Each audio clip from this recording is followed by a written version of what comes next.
r/AmItheAsshole. My boss chose Coworker over me, so I exposed their affair. Am I the asshole? My boss chose Coworker over me, so I exposed their affair ***. I'm sitting in my car in the company parking lot at 9 p.m., hands shaking as I stare at the email I just sent to HR. There's no taking it back now. But let me back up and tell you how I got here, because I honestly don't know if I'm completely justified or if I just nuked my entire career out of spite. My name is Sarah, I'm 28, and until about 2 hours ago, I thought I knew exactly where my life was headed. I've been a marketing coordinator at Pinnacle Solutions for 3 years. Not just any marketing coordinator, the marketing coordinator. I pulled this department out of the Stone Age, increased our social media engagement by 400%, and landed us 3 major clients that brought in over $2 million in revenue. My performance reviews have been glowing. My boss, David Chen, has told me repeatedly that I'm invaluable to the team and that big things are coming for me. So when the senior marketing manager position opened up last month, the promotion I've been working towards since day one, I was confident it was mine. I'd already been doing half the job anyway, covering for our previous manager who was basically dead weight before he finally got fired. Then came the announcement this morning. Jessica fucking Morrison got the job. Jessica, who's been here for 8 months. Jessica, who still asks me how to create pivot tables in Excel. Jessica, who I've had to fix more campaigns for than I can count because she doesn't understand our brand voice. Jessica, who somehow leapfrogged over me and 2 other more senior team members to land a position that should have been mine. When David called me into his office to break the news gently, I felt like I was having an out-of-body experience. He sat there with his stupid sympathetic smile, telling me that while my work is exceptional, the leadership felt Jessica brought fresh perspective and innovative thinking to the role. He actually had the audacity to say that this would be a great learning opportunity for me to develop my skills further by supporting Jessica in her new position. Supporting her. The woman I'd been training for months.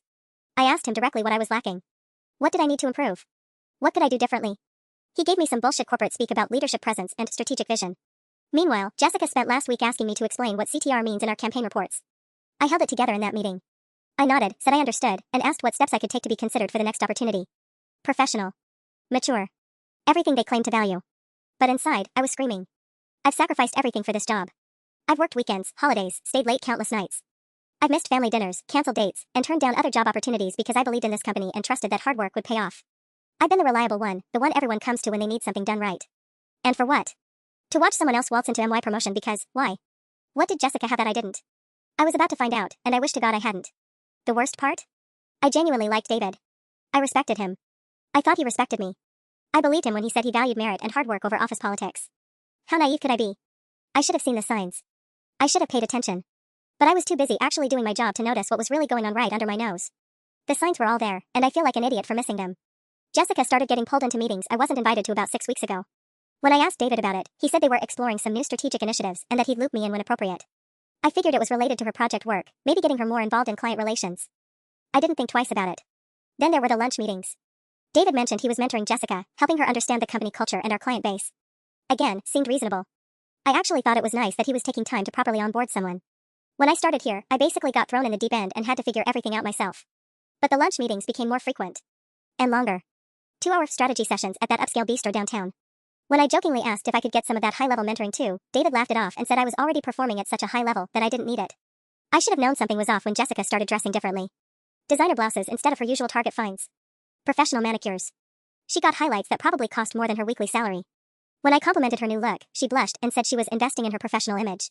The other women in the office noticed too. I heard whispers about her sudden style upgrade, but I shut down the gossip because I thought it was petty. God, I was so fucking naive.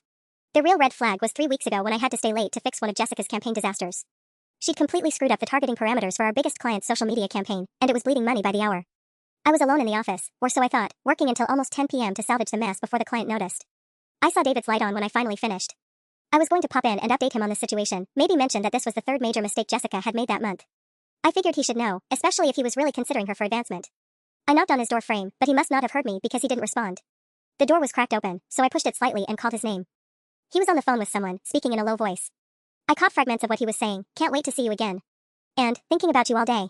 And then, clear as fucking day, I know it's complicated with my wife, but... I backed away from the door immediately, my heart pounding. I told myself I must have misheard. Maybe it was a personal call with his wife and I'd taken things out of context. David had always seemed like a devoted family man. He had pictures of his wife and 2 young daughters all over his office. He talked about family game nights and his daughter's soccer games. But the voice I heard wasn't the voice of a man talking to his wife. It was intimate in a way that made my skin crawl. I left the office that night with a sick feeling in my stomach, but I pushed it down. I didn't want to believe what I was thinking. I liked David. I respected him. And I didn't want to be the kind of person who jumped to conclusions based on overheard phone conversations. Besides, even if David was having an affair, it had nothing to do with work. People's personal lives were their own business. I wasn't going to become office gossip central based on speculation. Looking back now, after everything that's happened, I realized that was my last moment of innocence. My final few weeks of believing that merit mattered, that hard work paid off, that the people I trusted actually had integrity. I should have trusted my instincts that night. After the promotion announcement, I couldn't focus on anything. I sat at my desk staring at my computer screen, watching Jessica get congratulatory messages on Slack while I felt like my world was crumbling. The worst part was having to smile and act normal when people asked if I was okay. Of course. So happy for Jessica, I kept saying, while internally screaming. Around 4 p.m., my phone buzzed with a text from my sister. How did the promotion announcement go? Should I open the champagne?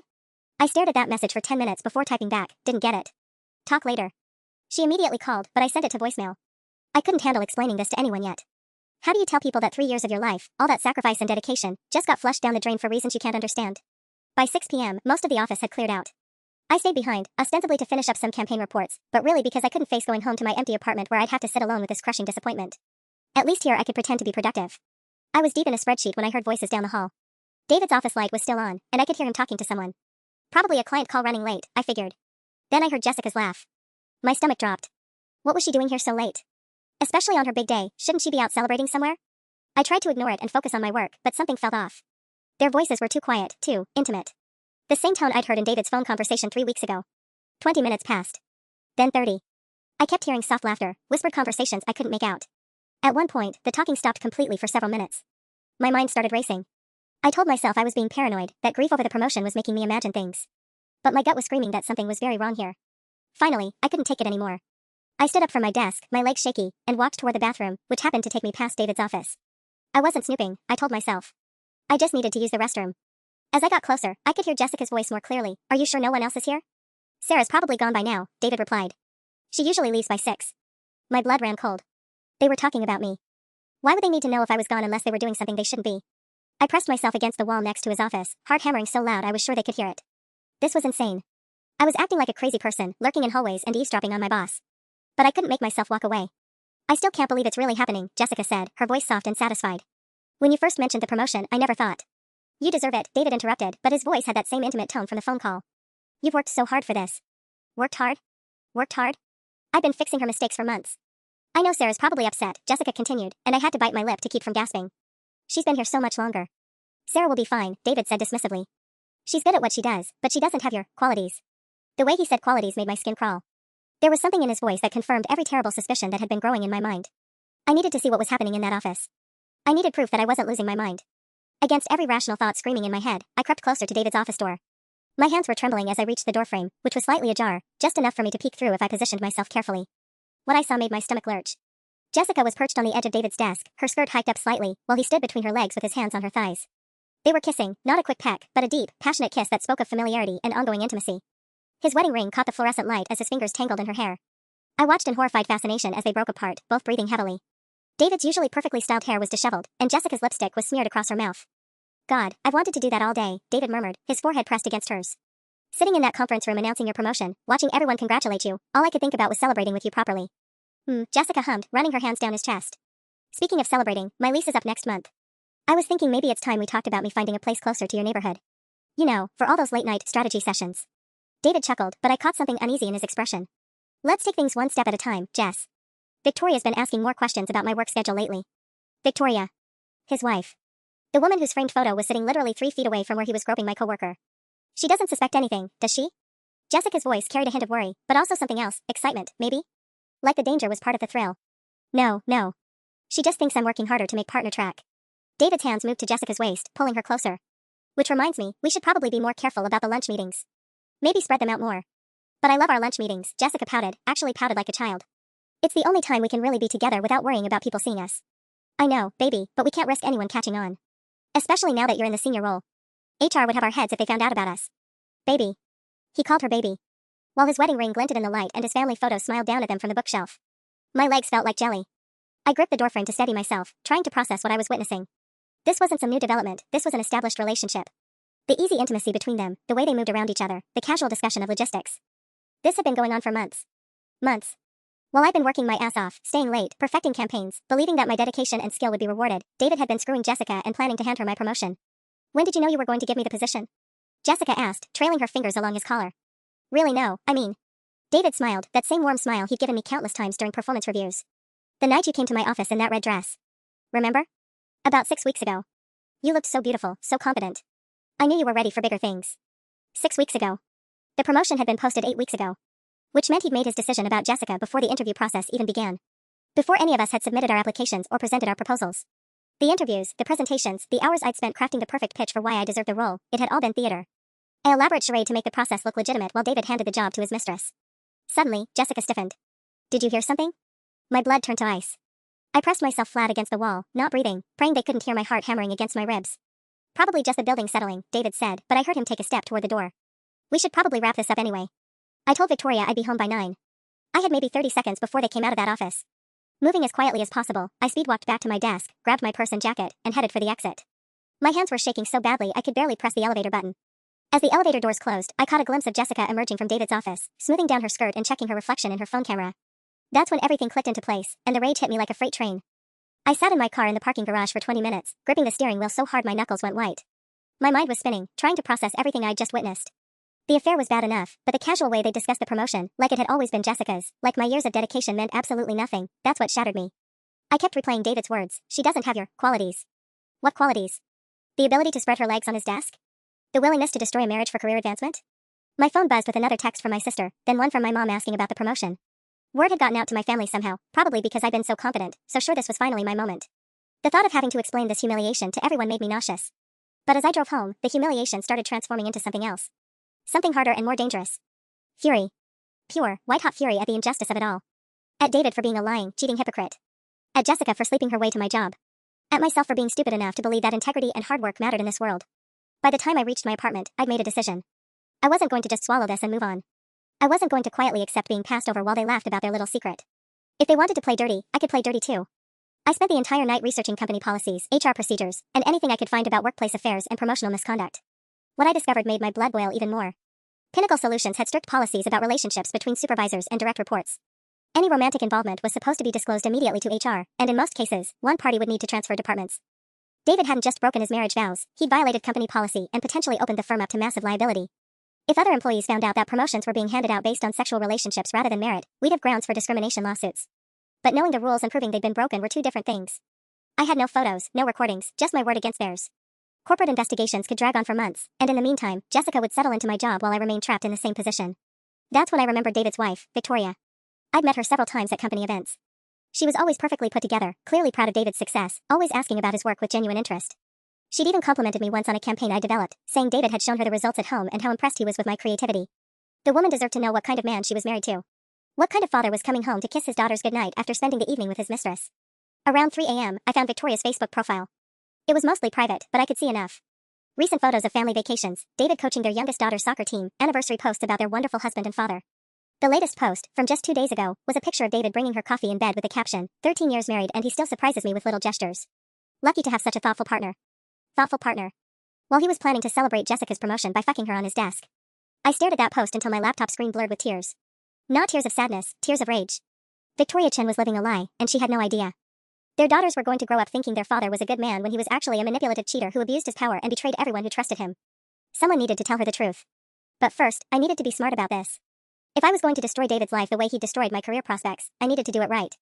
I spent the next morning at work in a fog, mechanically responding to emails while watching Jessica settle into what should have been my office. She'd already moved her things in, family photos, a little succulent garden, some motivational quotes about dreaming big. Every time I looked over there, my chest tightened with fresh anger. Around 10 a.m., David called a team meeting to officially introduce our new senior marketing manager. I sat in the conference room, hands folded in my lap, watching him beam at Jessica like a proud mentor while she outlined her vision for the department. Vision that was basically a rehashed version of strategies I proposed months ago. "Sarah," David said suddenly, making me jump. "I'd love for you to walk Jessica through the Morrison Industries account. I know you've been managing that relationship beautifully." "Of course. Hand over my biggest client to his girlfriend." I forced a smile. "Absolutely. Happy to help Jessica get up to speed." Jessica shot me a grateful look that made my skin crawl. "Thanks, Sarah. I really appreciate how welcoming you've been through this transition." Welcoming. If only she knew what I'd witnessed last night. After the meeting, I retreated to my desk and tried to focus on work, but my mind kept spinning. I needed proof. Concrete evidence that would make my accusations impossible to deny or dismiss. But how? Then inspiration struck. David was notorious for leaving his computer unlocked when he stepped away from his office. It was a running joke in the department, we'd tease him about corporate security protocols. But more importantly, I knew he used the company Slack for everything, including messages he probably shouldn't be sending through work channels. My opportunity came around 2 p.m. when David left for what he announced was a client lunch. Through the glass walls, I could see his computer screen still glowing. Jessica had also disappeared around the same time, claiming she needed to run a quick errand. Another lunch meeting. How convenient. I waited 10 minutes to make sure they were really gone, then walked casually to David's office. My heart was pounding as I sat down at his desk and jiggled the mouse. His screen came to life immediately, displaying his inbox. Bingo. I opened his Slack app and scrolled through his direct messages. Most were work-related, but then I found what I was looking for, a private conversation thread with Jessica that made my stomach turn. The messages went back months. Flirtatious comments about her outfits. Complaints about how hard it was to keep things professional during meetings. Photos sent back and forth that I absolutely did not want to see. And then, from last week. David, the promotion committee meeting is tomorrow. You ready to celebrate tomorrow night? Jessica, already bought something special to wear for you, winking face. David, God, you're going to kill me. How am I supposed to focus on quarterly projections when I know what's waiting for me? Jessica, maybe I can help you focus after the announcement. I screenshotted everything, my hands shaking as I forwarded the images to my personal email. There were dozens of messages, some going back to just 2 weeks after Jessica started. This wasn't some recent development, David had been grooming her almost from day one. But the worst part came when I found messages from 3 weeks ago. David, Sarah's been asking about advancement opportunities again. Jessica, she works really hard. Don't you feel bad? David, she does good work, but she doesn't understand the bigger picture. Success is about more than just technical skills. It's about relationships, chemistry, knowing how to collaborate. Jessica, I do love collaborating with you. David, that's why you're going places, baby. You get it, They've been discussing me. Laughing about my work ethic while planning to screw me over. David had reduced 3 years of my professional dedication to good work while praising Jessica's collaboration. I was so absorbed in screenshotting evidence that I almost missed the sound of footsteps in the hallway. Panic shot through me as I quickly closed the Slack window and pulled up David's email instead, trying to look like I had a legitimate reason for being at his computer. Sarah? I spun around to find Marcus, one of our graphic designers, standing in the doorway looking confused. What are you doing in David's office? My mouth went dry. Oh. He asked me to check his calendar for the Morrison Industries meeting next week. Jessica needs the details for client prep. Marcus nodded, but his expression remained puzzled. Isn't his calendar shared on the company system? Fuck. He was right. Everyone's calendars were accessible through our shared platform. There was no reason I'd need to use David's computer for that. You're totally right, I said, forcing a laugh. I'm still getting used to Jessica being in charge of that account. Brain fart. I stood up quickly and moved toward the door, but Marcus was still watching me with a frown. Everything okay?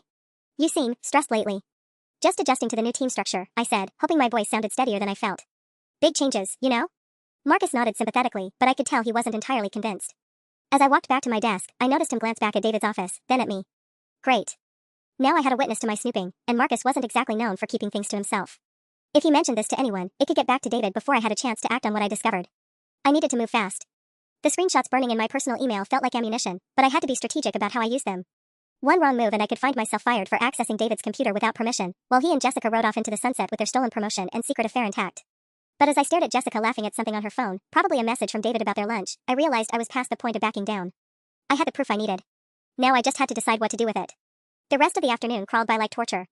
Every time I looked at Jessica in what should have been my office, every fake smile I had to maintain when colleagues asked how I was handling the transition, every moment I had to pretend everything was normal, it all felt like acid eating away at my sanity. But Marcus kept glancing at me. I caught him doing it at least 5 times, and each look made my paranoia spike higher. During our 4 p.m. team check-in, he seemed distracted, barely contributing to the discussion about upcoming campaigns.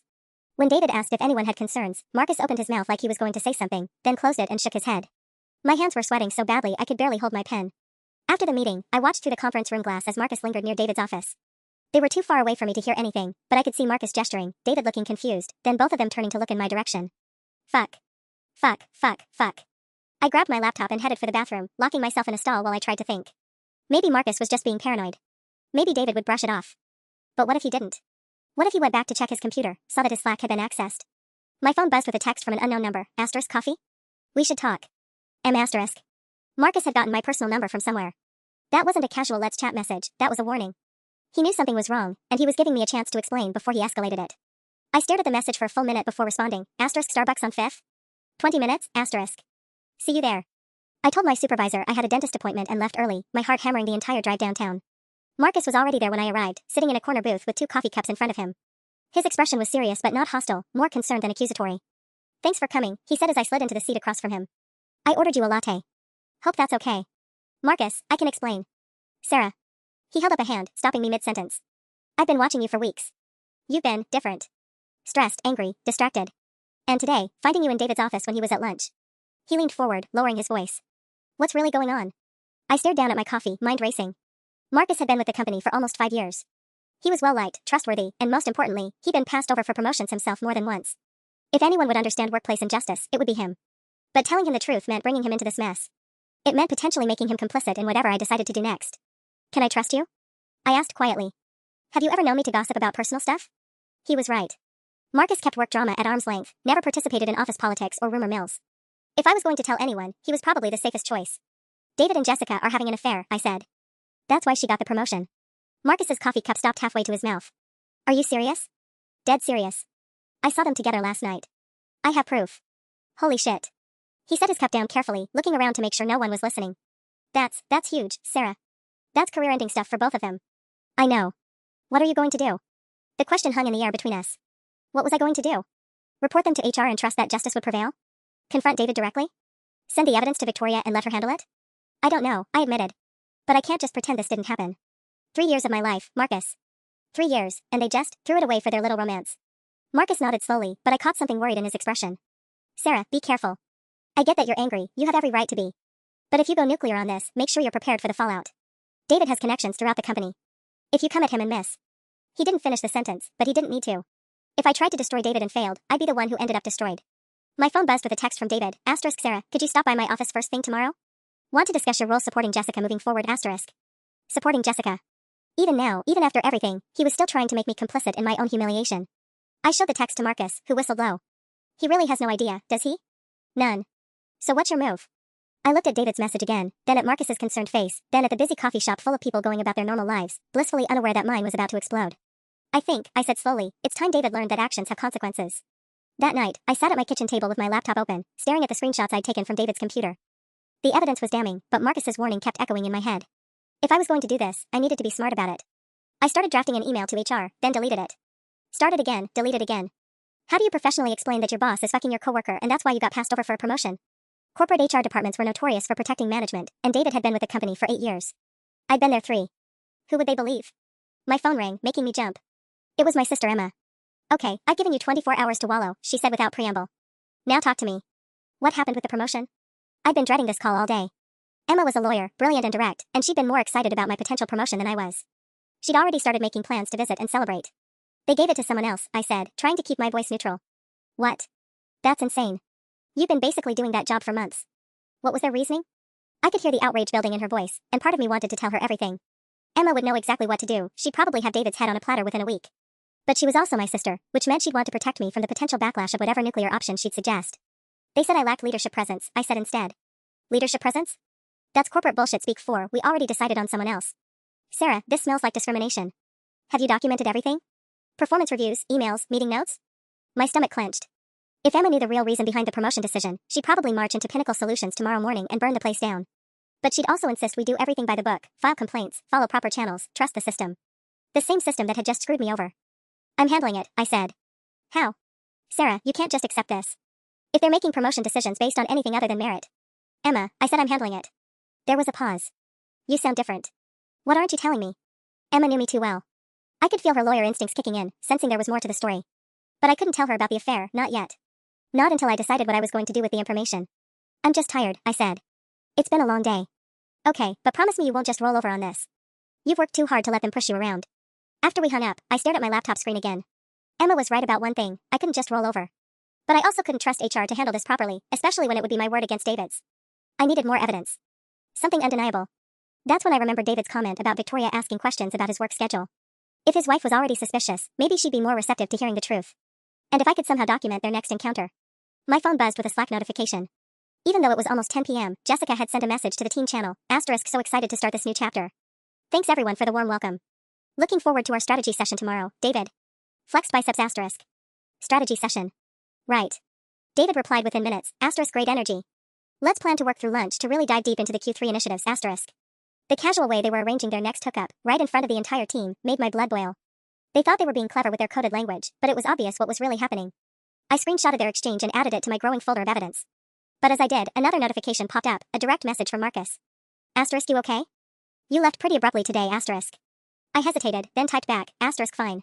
Just thinking through options, *. Whatever you decide, be careful. And maybe, run it by someone first? Big decisions shouldn't be made when you're angry, *. He was trying to be a good friend, but he didn't understand.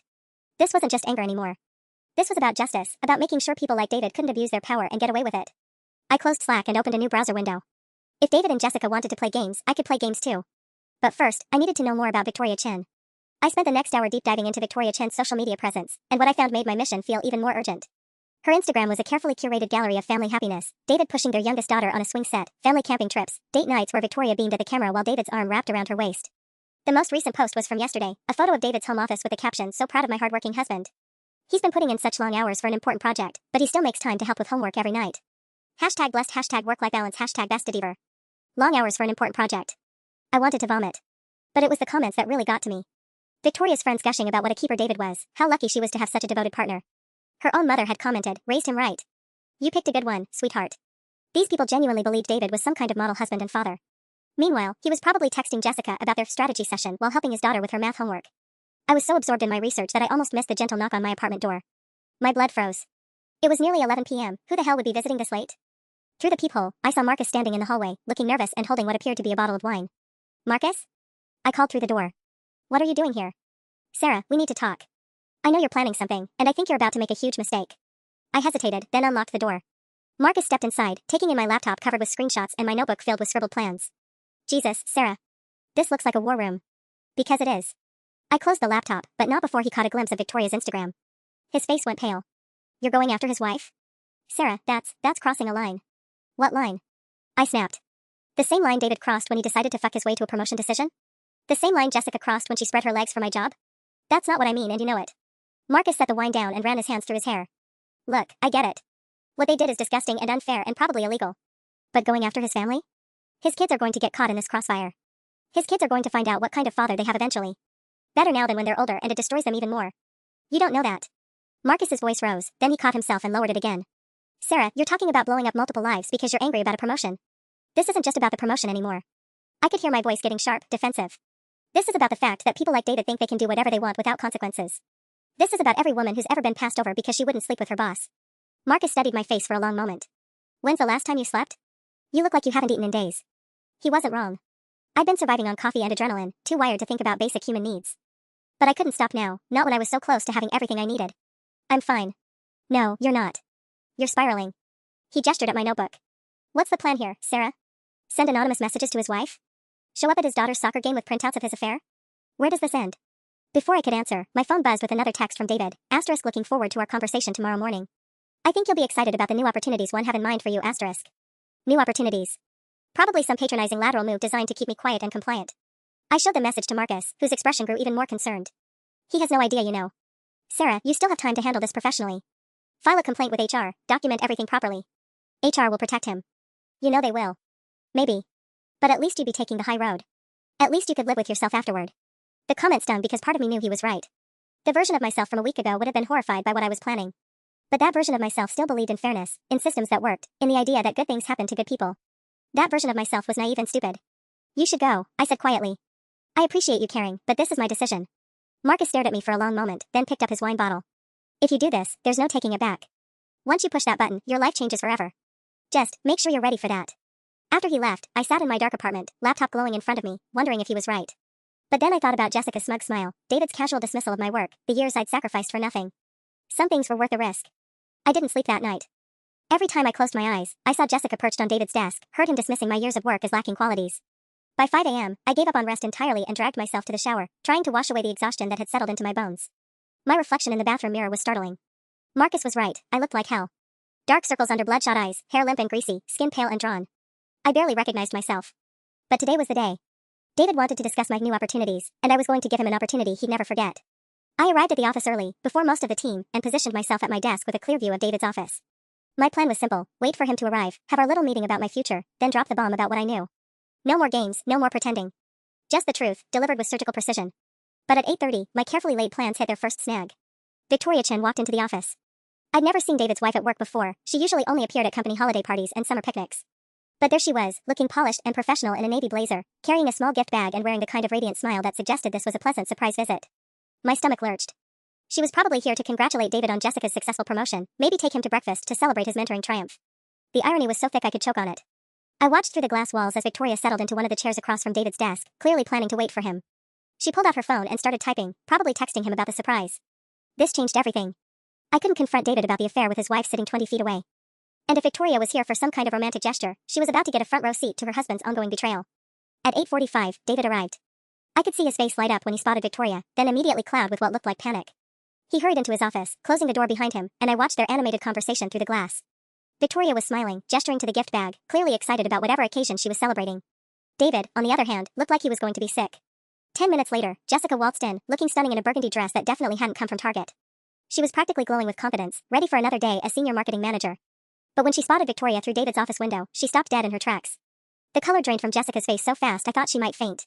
She stood frozen in the middle of the office, staring at David's closed door, clearly trying to process this unexpected complication. This was not going according to anyone's plan. Jessica recovered quickly, though, sliding into her new office and closing her own door. But I could see her pacing, checking her phone obsessively, probably trying to figure out how to navigate this landmine. At 9:15, Victoria finally emerged from David's office, still smiling but with something slightly forced in her expression now.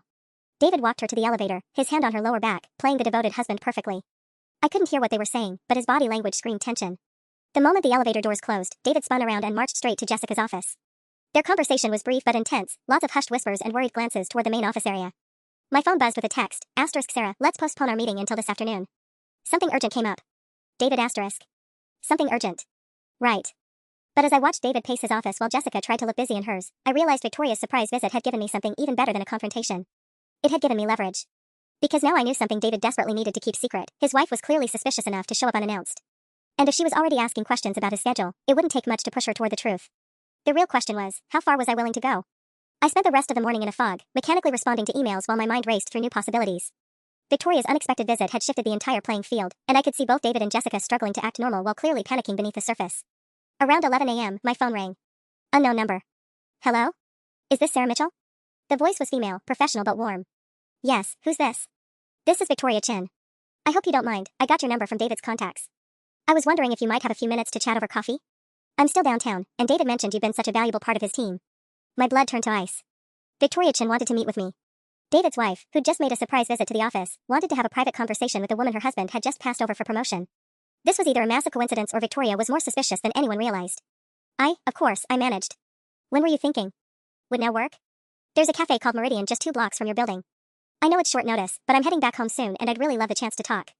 I glanced toward David's office, where he was on a phone call but kept looking toward the main floor like he expected disaster to strike at any moment. He had no idea his wife was currently inviting me to coffee. I'll be there in 10 minutes, I said. The walk to Meridian felt surreal, like I was floating outside my own body. What could Victoria possibly want to discuss with me? Had David mentioned something about my disappointment over the promotion? Was she trying to do damage control for her husband's career? Or did she know more than she was letting on? Victoria was already seated at a corner table when I arrived, looking every inch the successful executive's wife in her tailored blazer and perfect makeup. But up close, I could see something strained around her eyes, a tension that her polished appearance couldn't quite hide. Sarah. Thank you so much for coming. She stood to hug me, which caught me completely off guard. Please, sit. I already ordered you a latte, David mentioned it's your favorite. The casual mention of David discussing my coffee preferences made my stomach clench. How often did my boss talk about me at home? And why? Mrs. Chen, what can I do for you? Please, call me Victoria. She smiled, but it didn't reach her eyes. And I hope this doesn't seem strange, my reaching out like this.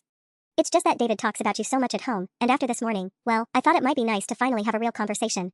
My hands tightened around my coffee cup. This morning? Victoria's smile faltered slightly. David seemed quite stressed when I surprised him at the office. He mentioned there had been some tension lately.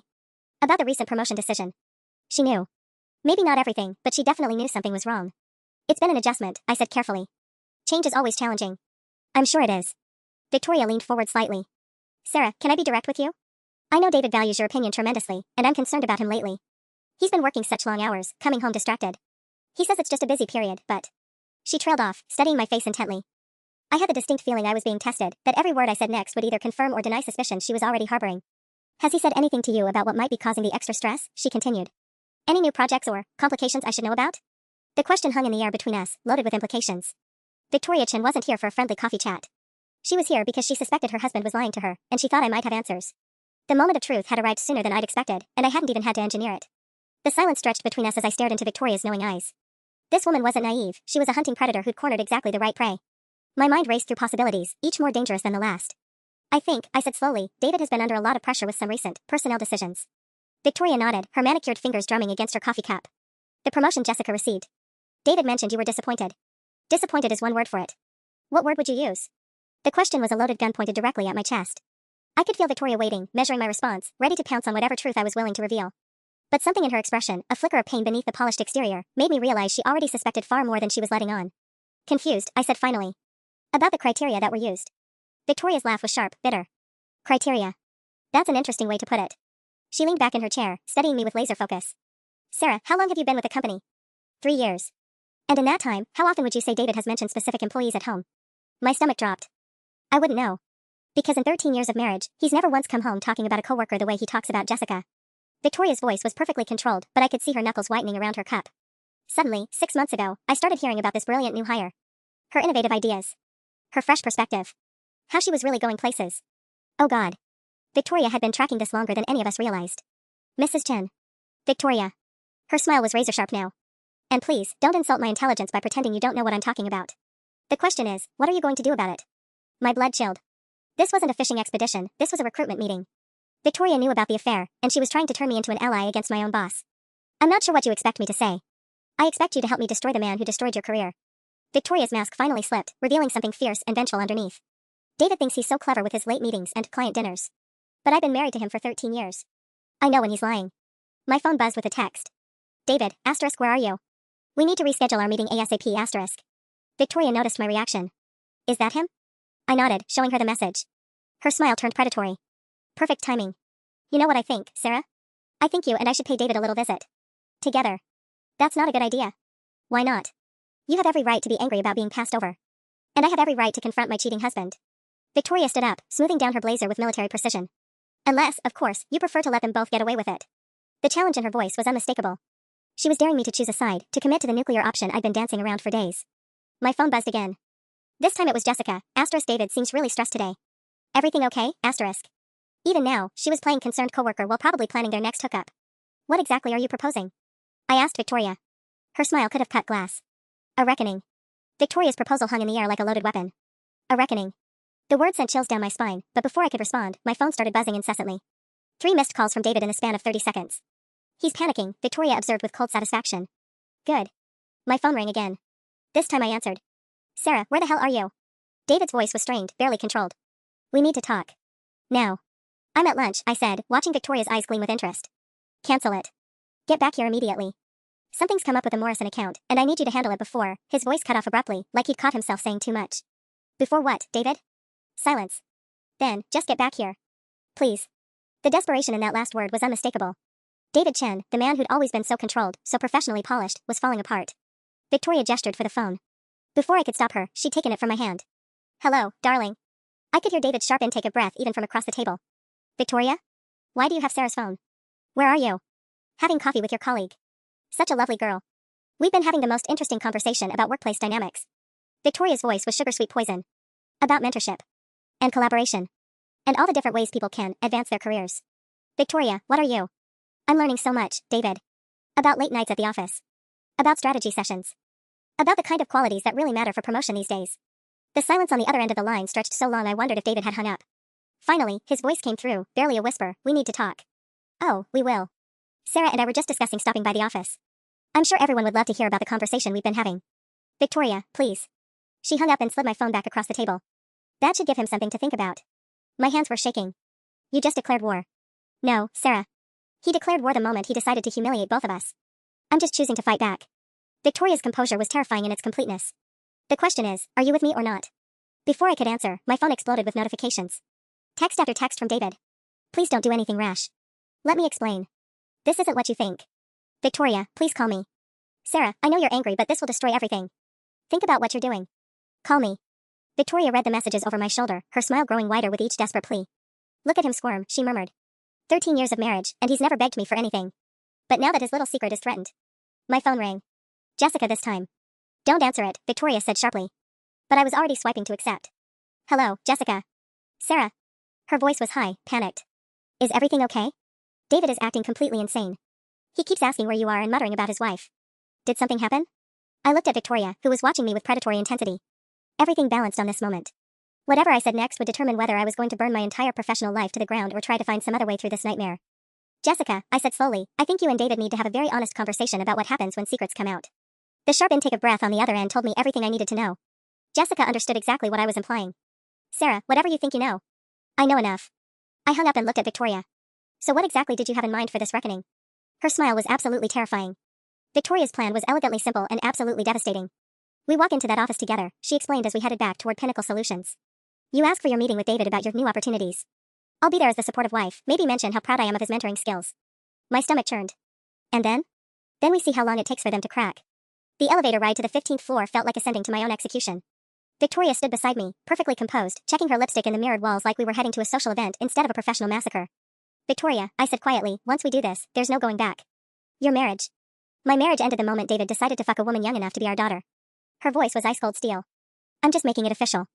The elevator dinged, and we stepped onto my floor. Through the glass walls, I could see David pacing his office like a caged animal, phone pressed to his ear.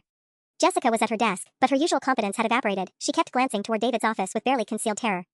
Marcus spotted me first. His eyes widened when he saw Victoria beside me, and I watched him put the pieces together in real time. His face went pale, and he started rising from his desk like he wanted to intervene. I shook my head sharply. Too late now. Sarah. David's voice boomed across the office as soon as he spotted us. There you are. And Victoria, what a surprise. Every head in the office turned our direction. The open floor plan that usually felt collaborative now felt like a fishbowl, with 20 pairs of eyes watching our every move. Darling, Victoria called back sweetly, I thought I'd stay a bit longer. Sarah was telling me the most fascinating things about office culture. I'd love to hear more about this meeting you two were planning. David's Adam's apple bobbed as he swallowed hard. Actually, maybe we should postpone. Nonsense. Victoria was already walking toward his office, her heels clicking authoritatively on the polished floor. I insist. Sarah has been so looking forward to discussing her career development, haven't you, Sarah? I followed numbly, feeling like I was watching someone else's life implode. Behind us, I could hear the office buzz starting, whispered conversations, the scrape of chairs as people positioned themselves for a better view of whatever was about to unfold. David's office had never felt smaller. Victoria settled herself into one of the chairs across from his desk with regal authority, while I took the other. David remained standing, probably because his legs couldn't support him. So, Victoria began brightly, Sarah was just telling me about the recent promotion. The one that went to. She paused, looking around with exaggerated confusion. What was her name again? Jessica? Through the glass wall, I could see Jessica frozen at her desk, clearly straining to hear our conversation. Victoria, maybe we should discuss this at home. Oh, but I'm so interested in your professional life, David. You've been working such long hours lately. All those strategy sessions and client meetings. Victoria's smile could have cut diamond. Sarah, didn't you mention something about evening meetings? David's face had gone gray. Sarah, I don't think. Actually, I heard myself saying, I've been wondering about those myself. Especially the ones that seem to happen after everyone else goes home. Victoria clapped her hands together delightedly. Yes. Those sound so productive. I imagine they require very intimate collaboration. A strangled noise escaped David's throat. Through the glass, I could see more employees gathering, pretending to work while obviously trying to eavesdrop. Marcus had his head in his hands. My phone buzzed with a message from Jessica, asterisk, please stop this. I'm begging you, asterisk. I showed the text to Victoria, who laughed, a sound like breaking crystal. Oh, how sweet. She's begging. Victoria stood up, smoothing her skirt. David, I think it's time Jessica joined our little discussion, don't you? Victoria walked to David's office door and opened it wide, her voice carrying clearly across the open floor plan. Jessica, dear, could you join us for a moment? We're having such an interesting discussion about workplace collaboration. The entire office went dead silent. Jessica looked like a deer caught in headlights, her face cycling through panic, denial, and resignation in rapid succession. She had no choice but to walk over, each step looking like it took enormous effort. Mrs. Chen, Jessica managed weakly as she entered the office. What's this about? Oh, just girl talk, Victoria said with poisonous sweetness. I was asking Sarah about David's mentoring style. You know, all those one-on-one sessions you two have been having. The late-night strategy meetings. The lunch meetings at that lovely bistro downtown. Jessica's composure cracked completely. I can explain. Please do, Victoria interrupted. I'm dying to hear about your professional development. David finally found his voice. Victoria, that's enough. This is inappropriate workplace. Inappropriate? Victoria whirled on him, her mask finally dropping completely. You want to talk about inappropriate?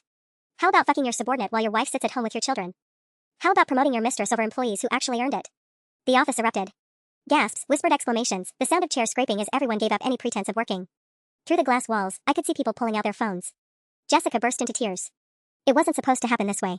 We didn't mean for. For what? For people to find out? I stood up, 3 years of suppressed rage finally breaking free. You didn't mean for me to catch you fucking on his desk the night after you stole my promotion? David's face went white. Sarah, please. Please what? Please keep quiet while you two laugh about my lack of qualities? Please pretend I didn't see those Slack messages about how success is really about collaboration? I pulled out my phone, finger hovering over the screenshots I'd taken. Should I read some of them out loud? I'm sure everyone would love to hear about Jessica's special talents. You accessed my computer? David's voice cracked. That's a fireable offense. Fire me, I shot back. Go ahead. Fire the woman you passed over so you could promote your girlfriend. I'm sure HR would love to hear about your decision-making process.